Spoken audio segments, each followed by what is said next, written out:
এখন পশ্চিমবঙ্গ কলকাতা থেকে বলছি। বলেন। আমার প্রশ্ন হচ্ছে, একটি মসজিদের বারান্দার সাথে লাগানো কবর আছে।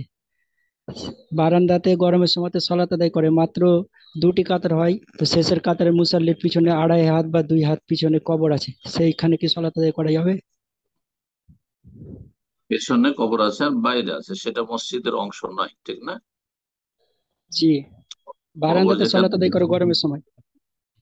হ্যাঁ অসুবিধা নেই, বাইরে বারান্দাতে সালাত আদায় করে, আর বারান্দার নিচে কবর আছে, বারান্দার ভিতরে তো কবর নাই নাকি?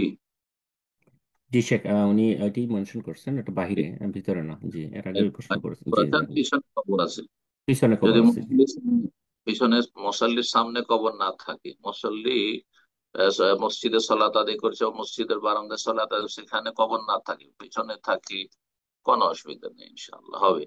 তবে মসজিদের আশেপাশে, একবার মসজিদ সংলগ্নে এইরকম কবর দেওয়া, এটি শিরকের রাস্তাকে উন্মুক্ত করা, শিরকের দিকে আহ্বান করা। এক সময় এমন অজ্ঞতা আসবে, আর এভাবেই শিরক শুরু হয়েছে, যে এই কবরগুলি পাকা হয়ে তখন মাজার পূজা শুরু হয়েছে। যুগের আবর্তন বিবর্তনে এক শ্রেণীর লোকেরা বেদাত করেছে, হারাম কাজ করেছে, মসজিদের পাশে কবর দিয়েছে, বা মসজিদে কবর দিয়েছে, মসজিদের বারান্দায়।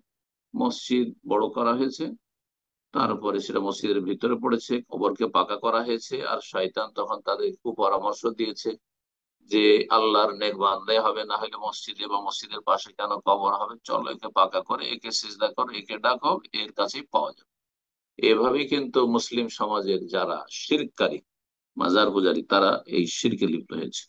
নোয়া আলী ইসলামের জাতি এভাবে ধীরে ধীরে শিরকে লিপ্ত হয়েছে। সুতরাং সতর্ক সাবধান, মসজিদের সাথে কবর দেবেন না। মসজিদের সাথে কবর দেওয়ার কোনো ফজিলত নয়, বরং মসজিদের সাথে কবর দেওয়া হারাম, নাজায়েজ কাজ। জি, মসজিদ থেকে দূরে কবর দেবে। যে কোনো সময় 25-50 বছর পরে মসজিদ বড় হইতে পারে, কেন মসজিদের সাথে কবর দেবে? জি, বারাকাল্লাহ। আমিন।